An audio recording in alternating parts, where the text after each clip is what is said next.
Adelina Ruiz, que és presidenta de l'organització SOS Bebés Robados Catalunya, i després també tenim a la Mònica Algaró, que és presidenta de la secció de Psicologia de la Intervenció Social i vocal de la Junta de Govern del Col·legi Oficial de Psicologia de Catalunya.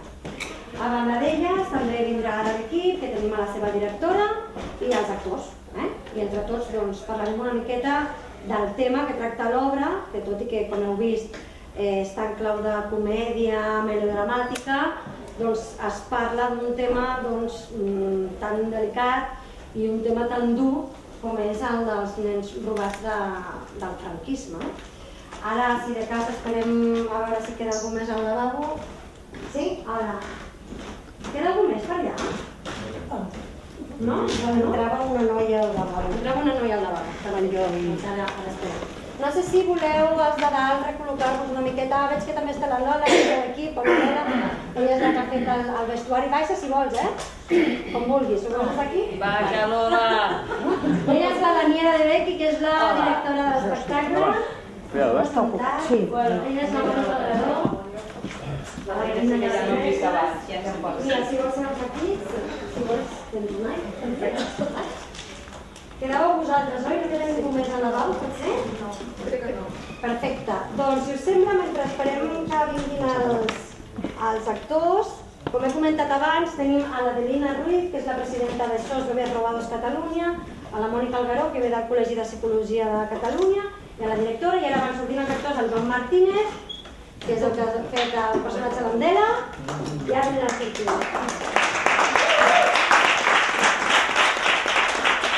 Doncs, si us sembla, jo començaria per les preguntes de l'equip.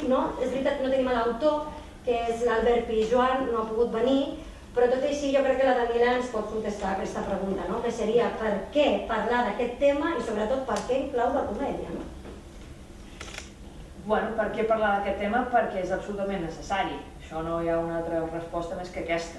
El tema és un tema que no es parla o es parla molt poc, o almenys amb el públic general ho parlem molt poc. I només comences a acatar una mica i comencen a sortir tantes històries que és escalofriant i que no t'ho pensaves, per tant crec que per què és evident, perquè era necessari. Ara, clau de comèdia és... En realitat, jo crec que el Pijuan, quan escriu aquest text, que l'escriu el 2012, ell explica una anècdota que em permeto explicar, que és que ell estava escrivint una obra, en realitat estava fent recerca per escriure una obra sobre una cosa ficcional, que era que Franco l'havien congelat i el descongelaven per les eleccions del 2012-13.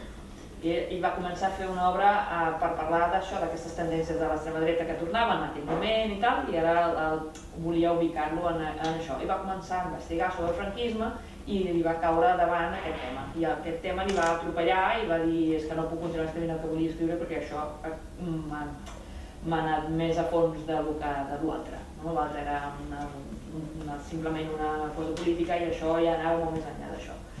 I ell va escriure aquest text en aquell moment.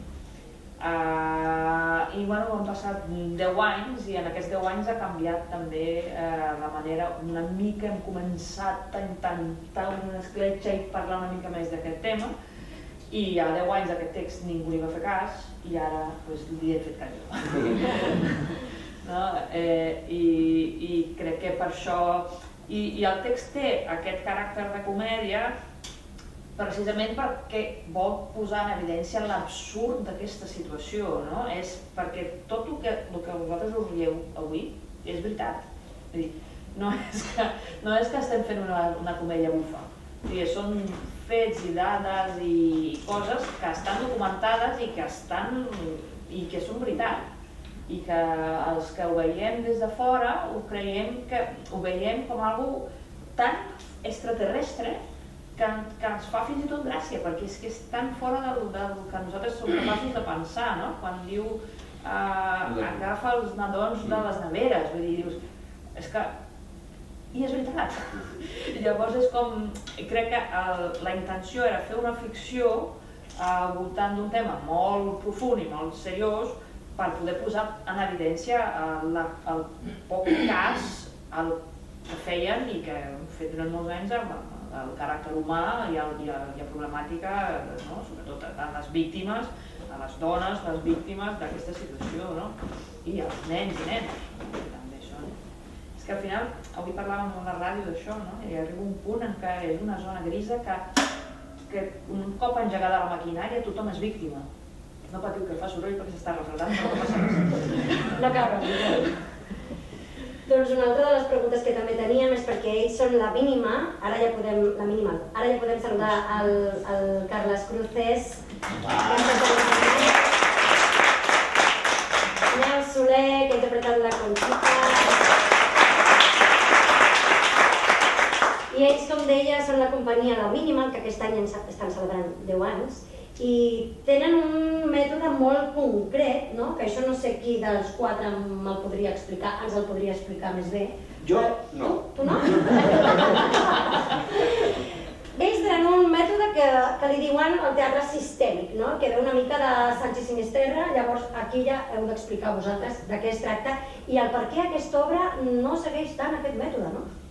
Bueno, nosaltres treballem, ara aquí no m'enrotllaré parlant de com treballem, que això és molt complicat i molt llarg, però tenim una poètica que és particular de la companyia. Treballem d'una forma molt específica a l'hora de construir les posades en escena, de treballar les interpretacions dels actors, que la idea és, puc citar el Borges, que m'ha entès millor que jo, que la idea és buscar una manera que el text i l'obra sigui fresca cada dia. A mi el que em mou treballar això és el fet que quan tu llegeixes una obra per primera vegada, tu te la veus i la visualitzes i és perfecta l'obra en el teu cap. Després quan fas la primera lectura també és perfecta la lectura i dius això muntat serà genial, i quan comences a assajar se'n va tot.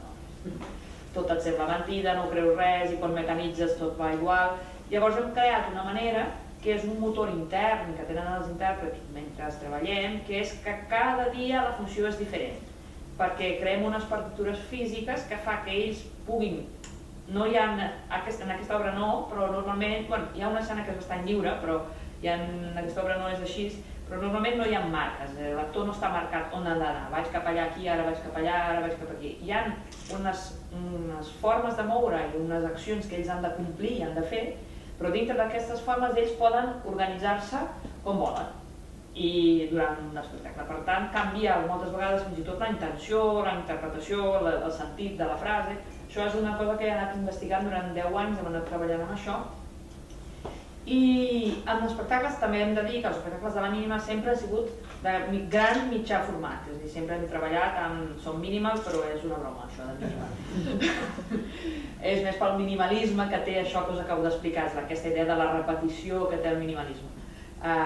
I els espectacles sempre han sigut espectacles molt grans, amb 6, 7, 8, 10, 12, 13 intèrprets, música i tot això. I aquí vam voler tornar als orígens del treball de text i per tant també vaig voler respectar molt el text, també per la temàtica, vull dir, no vaig voler posar cap ideita de directora i fer coses que fossin més espectaculars perquè volia preservar la idea del text i dels personatges. Per això en aquest text no apareix tant tot això perquè la idea no era una recerca artística sinó que era una recerca de contingut. I per aquí baix. I ens va encantar entrar en aquest viatge de treballar sobre els personatges i sobre el contingut. I ara que introdueixes una mica el tema dels personatges, els tenim aquí, els actors que interpreten aquests personatges. A mi m'agradaria que diguéssiu quina escena us va impactar més si tenim en compte que estem parlant d'un cas real. Quina és l'escena que cadascú us va impactar més quan la vau llegir per primer cop? Bueno, no és un cas real, o sigui, són fets reals, no? Són fets reals, però el cas és fictici, aquest cas no és tret d'enlloc. Jo, per exemple, el primer dia que la vaig veure, una de les escenes que més em van impactar, no sé vosaltres què en penseu, però va ser l'escena de l'ascensor, quan estan allà el cura, el guàrdia civil, que estan parlant de què faran amb l'imperdible. O sigui, realment, en aquell moment, si ho penses i penses que potser va passar, a mi se'm posa la pell de gallina, no sé, a vosaltres. Digues. A mi l'escena que em va impactar més i crec que és la que més també gaudeixo o la que trobo més potent és l'escena on ens trobem els tres per primer cop a la presó i on no se sap ben bé què és veritat i què és mentida, no? El meu personatge explica que ha vist el nen i que s'ha enfrontat als Brufau, ben bé no acabes de treure l'entrellat de res i crec que és una mica aquesta complexitat bueno, els grisos, res és blanc i negre, tot és veritat i tot és mentida, que a mi em va impactar i cada dia em resulta més interessant interpretar-lo. A mi, quan estem en aquest espai fent tota l'explicació del llibre, de l'eugenèsia i de tot això, ho trobo, mira que l'he sentida i l'he escoltada i l'hem treballada milers de vegades, però trobo una cosa repugnant, o sigui, que hi hagi una teoria d'això, que hi hagi un llibre i que... El llibre real, no? Sí, i que hi hagi una gent que hagi cregut en aquestes... Precisament, ara fa poc vaig agafar el llibre de l'Almudena Grandes, que es diu La madre de Frankenstein, i parla molt del Vallejo Nájera, i no ho sabia, m'ho vaig trobar, i trobo que és molt bèstia el que es diu, és molt dur. Òbviament estem fent comèdia i ho juguem, però cada dia escoltar allò em segueix impactant. Vallejo Nájera, per cert, que el seu fill, comentàvem ahir amb l'Albert Pijuan, que el seu fill va guanyar el Premi Planeta. Jo també coincideixo amb el Vitus que... La mateixa escena? La mateixa escena, sí, és això. La teoria, que és clarament emunant, però ja no sé si és tant la teoria com el cinisme de les raons que donen per això, del cadàver, mirem a buscar, si la dona es queixa, ja tenim preparats uns cadàvers i els anem a buscar per quan alguna mare es queixa i li ensenyarem, no? Que em sembla espeluznant. També parlant l'altre dia amb el Pere Joan, que ens va explicar que això era, ho havia tret d'un documental, em sembla, on explicava això, que una mare li va queixar-se i diu, escolta, el meu fill no s'ha mort, vull veure, li van portar un nadó que ella va dir que estava fred, com fred de nevera. I van passar els anys i quan finalment se'n va salvar, diu, ostres, és que allò va ser molt raro, no? Aquestes coses, aquest cinisme, sí. Jo crec que ara ja podríem parlar amb l'Adelina, que és qui més ens podrà explicar si aquestes coses eren així o no ho eren. Primer explica'ns una mica què és el que feu des de Sos Robados Catalunya, quan i com us vau crear, quin és el vostre objectiu. Bueno, pues, primer de tot, dir que totes les famílies que estem a Sos Robados Catalunya són víctimes, o sigui, totes. Això es va crear el 2000, fa 12 anys, es va crear l'associació i va ser a partir d'un documental que va sortir a la televisió, perquè clar, aquestes històries que ens havien passat a totes les famílies ens havien quedat a les nostres cases, a les nostres vides i guardades, perquè no es parlava d'això.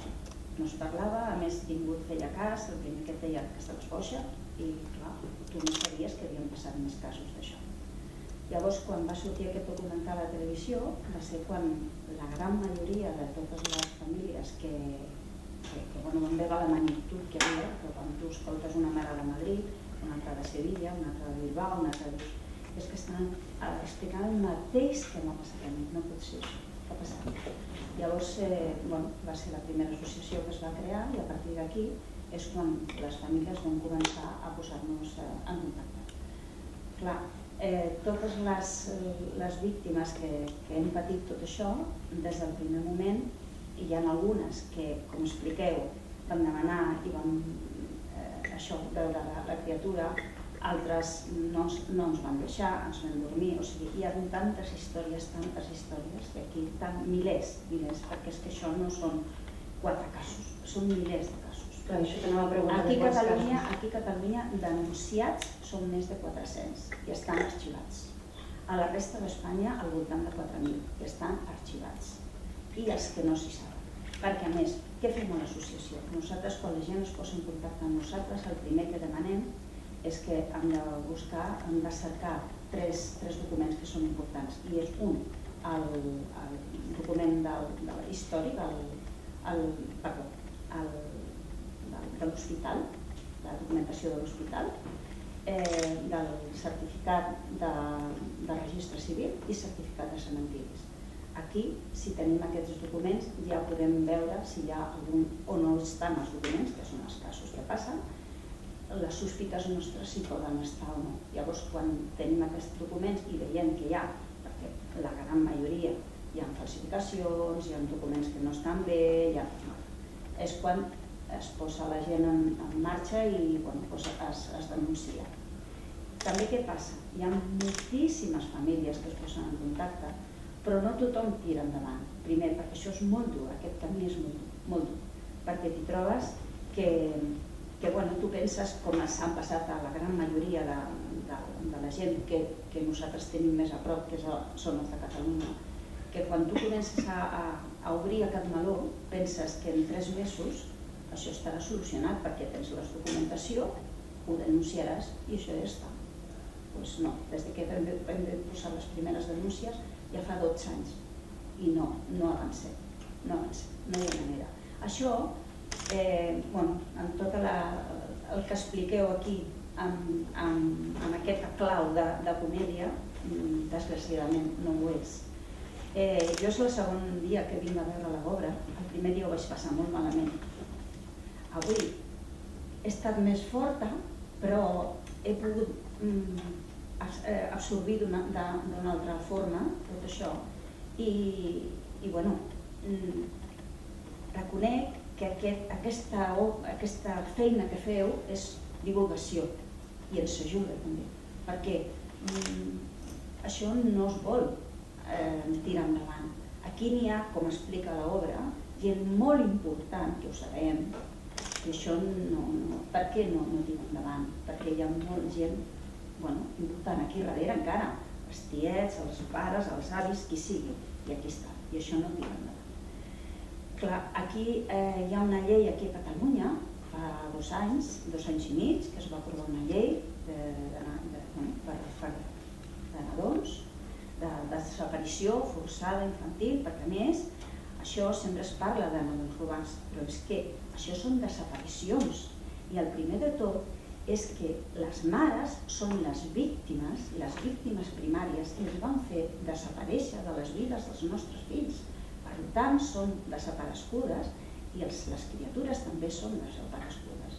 Llavors, aquesta llei que es va posar aquí a Catalunya fa 2 anys i mig, que es va aprovar, no ha tirat endavant perquè no hi ha una dotació econòmica i perquè no hi ha voluntat política. Nosaltres cada dia, des de fa 2 anys, que estem en contacte, estem treballant, estem als parlaments, a les administracions, ja hem perdut la compte de tot el que hem fet, però no ens queda una altra cosa que tirar endavant i continuar, perquè a nosaltres és els que ens fa el mal i són les víctimes i hem de continuar tirant endavant això per arribar a la realitat i a la reparació i a la justícia que necessitem, que algun dia arribarà, no ho sabem. Jo tinc l'esperança, evidentment, si no, no estaríem aquí, que és molt dur.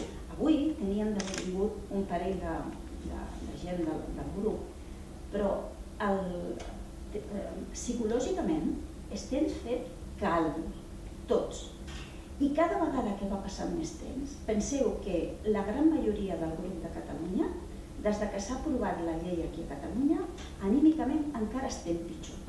Perquè abans sabien en tot el que havia passat i tot el que pensàvem que nosaltres podíem avançar alguna cosa més. I ara que hem arribat a aquest punt, veiem que no hi ha manera. Llavors, quan arribarà aquesta veritat? Quan arribarà aquesta justícia? Perquè, per desgràcia, ho sabem, que això no només va passar aquí, a part que va passar a la resta d'Espanya, va passar a molts països. Llavors hi ha altres països que han fet alguna cosa. Aquí no s'ha fet res, continuem igual. Sí, s'ha fet aquesta llei, però això és una cortina de fum. Amb quins obstacles us trobeu? Bueno, si no hi ha, ja estic dient, si no hi ha un pressupost, no es pot fer efectiva la llei. I és veritat que hi ha polítics que són, i sempre ho dic així, persones que volen fer alguna cosa més enllà, però al final, el sistema és així, i si no hi ha uns calés per tirar endavant, i és molt senzill perquè ens diuen molts polítics, és que això no és ni molt costós econòmicament, perquè nosaltres estem demanant coses molt essencials, que és una base, un laboratori d'ADN, una base única d'ADN perquè es puguin deixar les restes d'ADN, perquè la gran majoria de famílies que estem aquí hem fet proves d'ADN i les tenim en diferents laboratoris i així no arribarem a cap lloc. Necessitem que hi hagi una base única d'ADN, necessitem ajuda psicològica, necessitem que es creï una fiscalia única, que és el que hem demanat des del primer moment. Aquestes coses, hi ha moltíssimes coses més que es demanen, però comencem per alguna cosa, Quan començarà això? Quan tirarem endavant? Clar, hi ha molt dolor aquí, molt. És veritat que són 12 anys i 12 anys... 12 anys des que estem treballant conjuntament, però jo estic buscant les meves filles i ara, al desembre passat, han fet 42 anys. Jo busco les meves filles persones que van néixer a la maternitat de Barcelona. El meu cas, parlaves del franquisme, és que això va ser molt després del franquisme i tenim casos fins a l'any 2000. Estem aquí. O sigui, a veure, no és que estem parlant dels anys 40, és que va ser molt després i ha continuat. O sigui, això, quan sortirà tot això i quan s'acabarà aquesta impunitat? Hi ha una frase que diem nosaltres, i perdoneu l'expressió, és que tota la merda que hi ha sota de la catifa algun dia sortirà i xiscarà moltíssima gent. No sabem quan, esperem que algun dia arribi. I tant de bo ho podem veure. Nosaltres tenim a l'associació nostra una mare que té 98 anys i aquesta mare és un exemple de fortalesa i de tassó d'anar fent i de tot el que diem que hem de fer alguna cosa, allà està ella. Moltes vegades quan diem és que mira, no podem perquè nosaltres fins que va començar la pandèmia estàvem tots els primers diumenges de mes a plaça de Sant Jaume, doncs fer-nos visibles allà. Aquesta mare no ha deixat d'anar cap dia, ni que faci calor, ni que plogui, i ara encara ho demana ella. I clar, ara, doncs mira, després de la pandèmia, a més, també ens hem desgastat molt, estem molt fet caldo. Llavors, com que la feina les continuem fent, a més, en l'associació, famílies actives aquí a Catalunya, que estiguin dintre de l'associació, són 20 famílies. Les altres, si hi ha una abans, al final serà per tots, evidentment. Però sou 20 al nucli fort. Al nucli fort són 20 famílies. La resta, parlen i diuen, si s'avança alguna cosa, si s'ha de fer alguna cosa, però les que estem aquí i a l'associació portant l'organització de l'associació és l'Anna Paez, que és la secretària que és des que es va crear l'associació, i jo, com presidenta.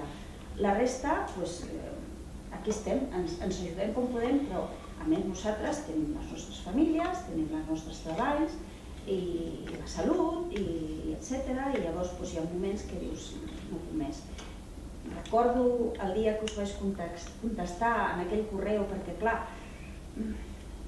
te trobes amb això i dius, i qui s'ha informat? Qui ens s'ha posat algú en contacte amb nosaltres després? Jo vaig parlar i l'autor va fer aquesta obra el 2012 perquè evidentment, per desgràcia, no som nosaltres únics, però sí que m'ho vaig repensar abans de decidir venir, però estic contenta d'haver vingut, perquè penso que amb la gent que hi ha aquí i l'altre dia que vaig venir, que estava la sala plena, vols dir que la gent està interessada de saber alguna cosa més. I això és d'agrair. És d'agrair perquè l'únic que podem fer nosaltres el que estem fent és divulgar, arribar a la gent i donar el nostre testimoni, que això no és una cosa que va passar i que va ser algo molt antic. És que ha passat que estem aquí, és que estem aquí. Abans preguntaves per l'escena, a mi l'escena que més m'impacta és el moment que el Ramonet diu van venir als Jocs Olímpics i van fer veure com si no hagués passat res, que és aquí on ens hem fet còmplices tota la societat de posar tota la merda sota la catifa. I això és una mica que a mi és el que més m'impacta i el que més i crec que la sensació aquesta d'impotència que deuen de que no vull imaginar perquè no soc capaç, són aquestes coses que si no et passa no ets capaç, però que deu de tenir les víctimes és aquesta sensació de que és tota una societat, no? Que malgrat trobis empatia amb persones particulars o en segons quins tipus de partits polítics o que sigui, l'empatia aquesta no serveix de res, no? O sigui, no va més enllà, a més que un copet a l'esquena, però no, és molt difícil, no?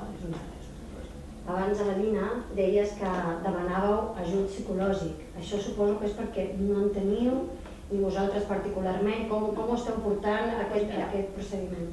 Nosaltres vam tenir la sort de que allà a la plaça de Sant Jaume, el 2016, va desaparèixer un matrimoni. Era un dia de pluja, que plovia molt, i va passar un matrimoni que ens vam veure, perquè estàvem allà arrasadades, i se'm va acostar a veure què fèiem allà. I era un matrimoni que són els íntims. Resulta que tots dos són professors d'universitat. I ella, la Carolina Escudero, és doctora en psicologia social.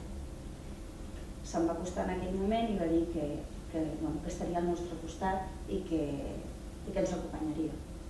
I de la mà d'ella, ella ha sigut la directora de la campanya Te estamos buscando, que n'ha fet dues campanyes de moment, i estem fent tallers amb ella i ella ha fet un treball, està fent un estudi d'aquest tema, no només ha agafat altres casos d'Espanya, però el que està treballant bàsicament és amb els casos de Catalunya, aquests casos de Catalunya. I és la nostra ajuda. La veritat és que el dia que estem amb ella i el dia que fem el taller ens ajudem moltíssim perquè ens ha ajudat a posar els peus al terra, a agafar força i a poder explicar i poder parlar, i és el que tenim, no tenim res més. Nosaltres no tenim una seu, ni tenim una oficina, ni tenim res, que no necessitem tampoc, però nosaltres continuem treballant, però vull dir, ajudes? Res. Jo crec que ara que parlàvem de l'ajut psicològic seria el moment de parlar amb la Mònica. Amb ella hem fet altres col·loquis, sempre ens agrada convidar-la perquè ens aporta aquesta visió més psicològica tant de l'espectacle com també del patiment que poden tenir, en aquest cas, les persones afectades, les víctimes.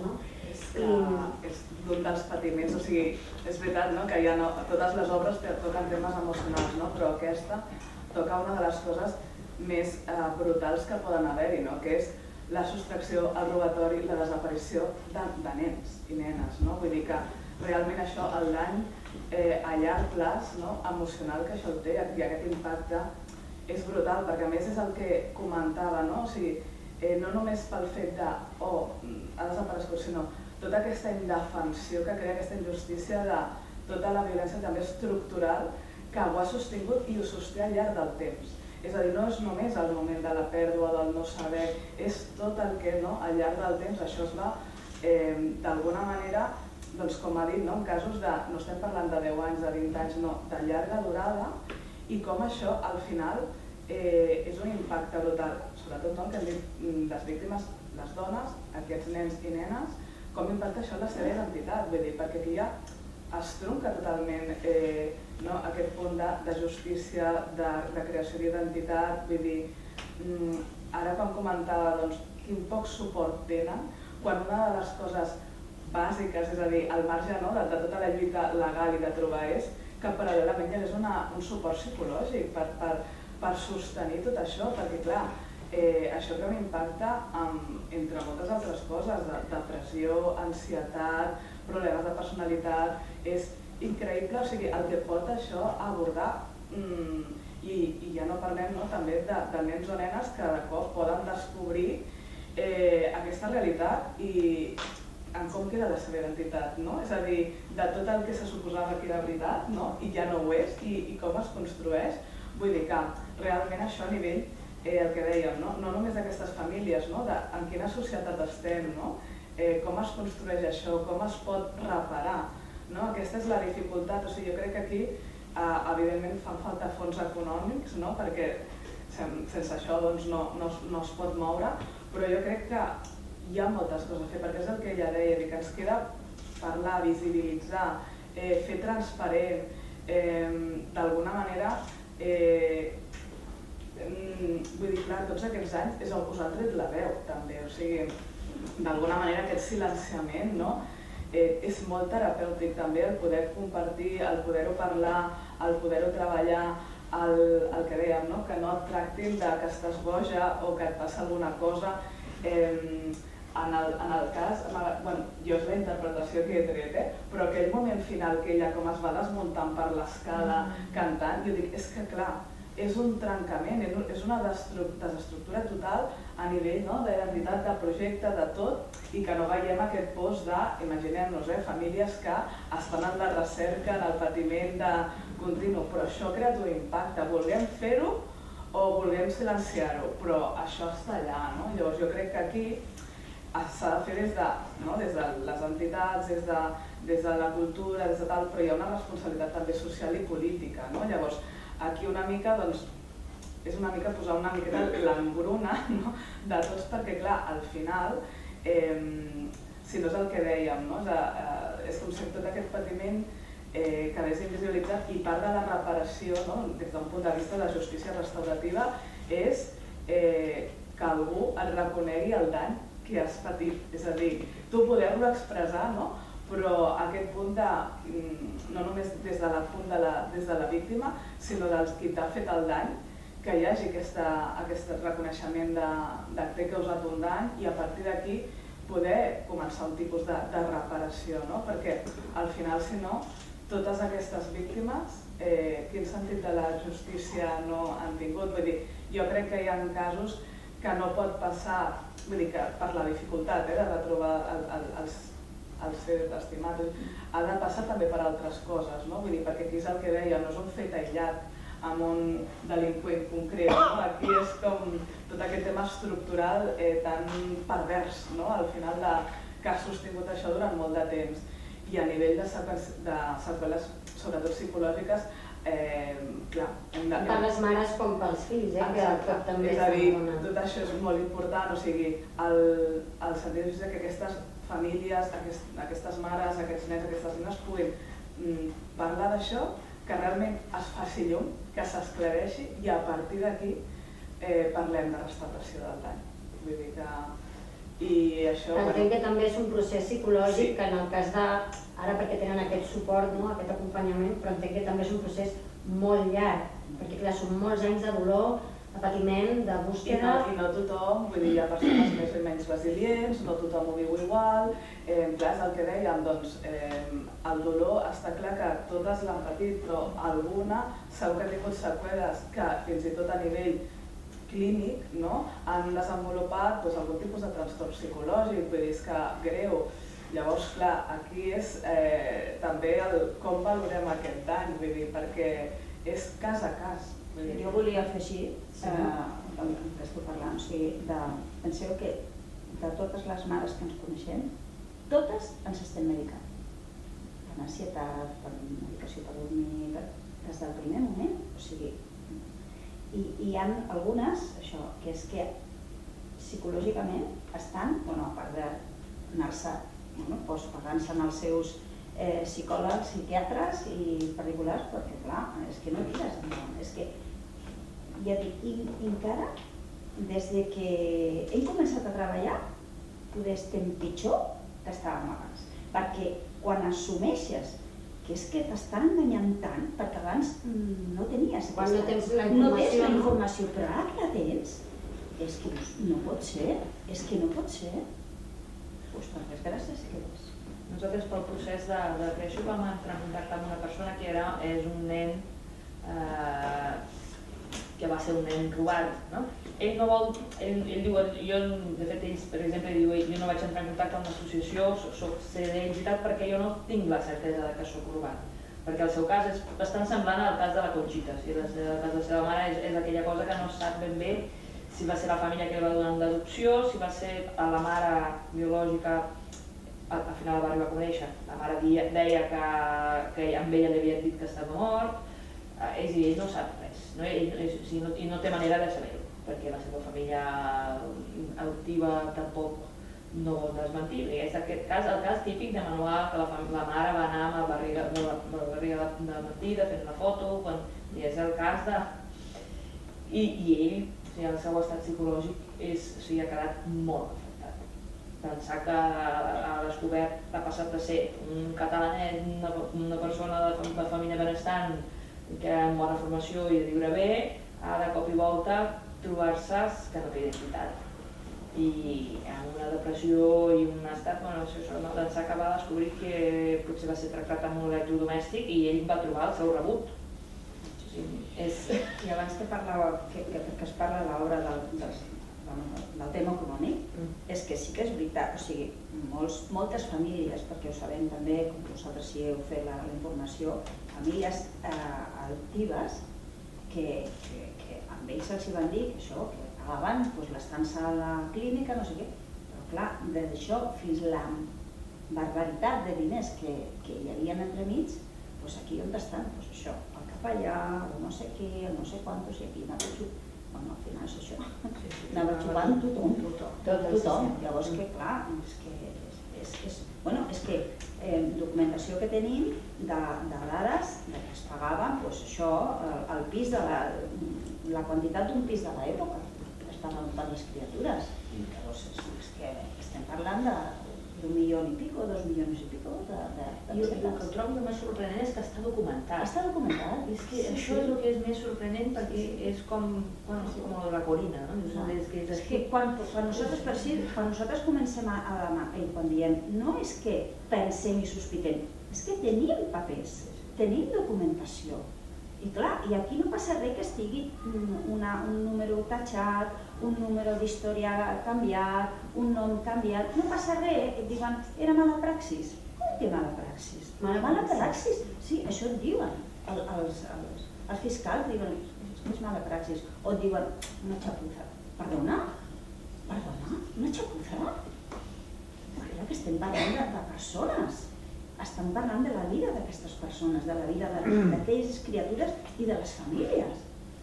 Mala praxis, una xapuza, i aquí no passa res. És que es treballava així. No, perdona, no es treballava així.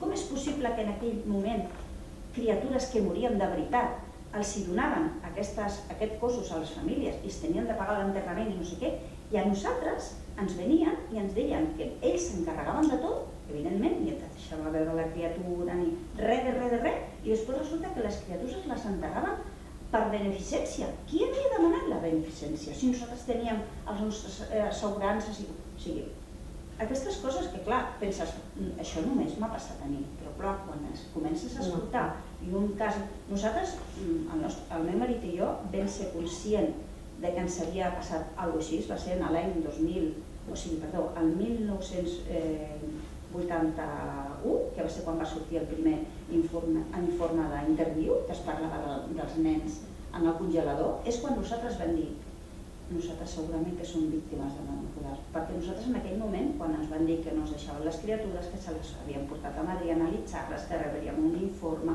tota la història que ens van explicar i que no ens van donar mai res, pensaven que havien fet un tràfic d'òrgans, perquè a més en aquell moment es parlava, i pensem, doncs mira, han fet un tràfic d'òrgans amb les nostres criatures, però no vam pensar que podien ser víctimes d'aquesta xarxa. I en aquell moment vam ser conscients que serien víctimes, però no sabíem la magnitud de tot el que hi havia. No. És veritat que es parlen de quantitat, potser de 300.000 casos i tot això. És cert que, clar, moltes famílies estan potser, com que no hi ha un cens i no està tot regulat, doncs no saps realment els casos que n'hi ha. Però, clar, és famílies que estan potser en 2 o 3 associacions i si tot això es suma, evidentment, més són molt. Però és igual, només mirant el treball que va fer el juez Garzón en l'auto que va fer des del 39 fins al 58, més o menys, hi havia 30.000 nens desapareguts en aquell moment. Mireu tot el que va passar després. Només en aquell. I només investigant una mica per fer l'obra, si comences a rascar i comencen a sortir casos que dius, i persones una que diu, és que a mi m'han intentat robar el nen a la maternitat però jo ho vaig aconseguir, l'altra, jo crec que jo he estat a punt de ser un nen robat. Hi ha molts casos que ningú parla, només quan tu hi dius, llavors és quan comença... Sí, de fet aquesta setmana sí que ha sortit una notícia, que no sé si vosaltres, ara parlarem amb vosaltres, Just aquesta setmana ha sortit una notícia d'un senyor que amb 50 anys se n'adona que és un nen robat al Vall d'Hebron, el 1972. O sigui, just aquesta setmana se'n parlava, però se'n parlava per internet. Vull dir, ho heu vist a la televisió? N'havíeu sentit a parlar de casos així, d'aquestes pràctiques? Per aquí veig caps que diuen que sí, n'éreu conscients de que això va passar a l'època, n'éreu conscients, a veure qui sí, qui no, qui aixequi la mà, qui no. Jo no sabia res, per exemple. Jo no sabia res. Jo crec que els més joves, igual, d'altres generacions, jo no era conscient que això... He sentit alguna cosa, però tant, la veritat és que em va... El problema és que això s'ha de començar a explicar des dels instituts, des de baix, perquè aquesta història, és que estem parlant del Reis Godos i de no sé què, hem de parlar de la història d'Espanya, de la història negra, de la nostra història, de la història negra, i d'aquí cap amunt, que sàpiguen la cosa el que està passant, perquè això no es vol parlar, evidentment. Això no ens agrada. El Jordi, el noi a través del que vam contactar amb ell, jo vaig conèixer el seu cas a través de Twitter, que de vegades això de les xarxes pot ser horrorós, però de sobte pot crear un lligam. I diu que va començar a enviar-li molta gent, es va voler posar en contacte amb ells per explicar-li també que... Perquè el Jordi ho deia, jo ara m'he fet com una mica mediàtic, però jo no soc ningú, jo simplement, a mi m'ha passat això, i com a mi m'ha passat, estic rebent cartes de molta gent explicant-me i que m'agraeixen el fet de que jo hagi exposat la meva història. Per això suposo que és molt important que es parli, no? Que és el que dèiem. És aquest pes del silenci, del sentir-se sol, del dubte, de la vergonya, de la cosa. O sigui, totes aquestes emocions de cop i volta que algú surti i et sentis identificat és el poder de la força, el poder de la comunitat. Al final és el poder del canvi social, no? De realment el que dèiem. O sigui, no soc l'únic i és més fàcil sentir que pots aconseguir justícia si t'ajuntes que no sol, perquè fins i tot ajuntant-se, o sigui, imagineu-vos el que explicava ella, el desgastant que és, i quan estàs en comunitat, quan saps que és veritat, quan tens la força de la raó, proves, i tot i així és duríssim. En soledat és molt difícil, o sigui, el que dèiem, imagineu-vos una mare sola en aquell hospital demanant o no que, sisplau, li portessin el seu nadó. Clar, davant de la medicina, la infermeria, un cura que t'està dient que no. Vull dir, és que el patiment comença des d'aquell moment que se't genera el dubte o no, però si no, igualment, quin tipus de dol fas quan no et deixen tenir ni el teu nadó, que és una de les coses que actualment sabem, a nivell de vincle, de comiat, de dol, que et deixin fer aquest comiat. Vull dir, és traumàtic des de tots els punts de vista. És que va ser una violència obstètrica, ha sigut una violència institucional i continua sent una violència institucional. Això, llavors, aquest dol no l'hem pogut fer, no hem pogut tancar aquest cercle, evidentment que no. I a més amb això, amb aquesta indefensió creixent al llarg de tots aquests anys. Clar, és un dol continu. Clar, és que no. No sé si ja no tenim molt de temps, hauríem d'anar obrint preguntes al públic, no sé si teniu alguna reflexió, alguna pregunta, alguna cosa que vulgueu comentar, algun dubte. Aprofitem ara que tenim aquí tant els protagonistes de l'obra com també a l'Adelina i a la Mònica. Si us ha quedat algun dubte o si teniu alguna curiositat de... Sí, jo volia demanar, tot això, parlem des de la dictadura, però no sé si comença abans això, o comença en temps de processat. Això comença quan les mares van anar a parir als hospitals. Evidentment, va començar amb les mares republicanes que parien a les presons i això. Després va ser un tema quan les mares van començar als hospitals i després va ser un tema econòmic bàsic. I a més, moltes vegades us preguntes, i per què jo? Sí, això t'anava a dir abans, perquè clar, tu anaves i a tu et passava, però potser a l'habitació al costat no. Doncs perquè estaves en aquell moment que t'havia tocat a tu i s'ha acabat. O sigui, no és perquè... Aleatori. No sé, perquè la gran majoria eren mares primerenques, però no totes, Hi havia mares que havien tingut el tercer fill, o d'altres, o sigui que no te tocava, i ja està, t'havia tocat. Jo, vamos, és que jo vaig ingressar i em van dir que estava de 7 mesos, que tenia d'estar allà fins que naixessin les meves criatures. No sabia si eren nens o nenes, perquè en aquell moment no et feien ecografies, me les van fer mentre vaig estar ingressada a la maternitat, i em va tocar, perquè jo vaig anar amb la documentació que jo tenia, que l'únic que em donaven era una cartilla que tenien el registre del número d'historial i les visites i tot això ho vaig entregar el dia que vaig ingressar, i jo no vaig tenir cap més document. La meva documentació de l'hospital ha desaparegut. I en una de les denúncies que he posat, perquè he posat unes quantes i me les han arxivat, vaig demanar veure els llibres de registres, vaig aconseguir el llibre de registres, i em van ensenyar, demanar, perquè això és una cosa de molt temps, vaig demanar amb una ordre judicial que em deixessin veure el llibre de registres, que ja l'havia vist abans. Em diuen que no el tenen, però que em deixen veure els historials de les mares que van parir el mateix dia que jo. Em van deixar tots els historials de les mares que van parir, evidentment amb els noms tatxats, d'Eurocha, i el meu no hi era.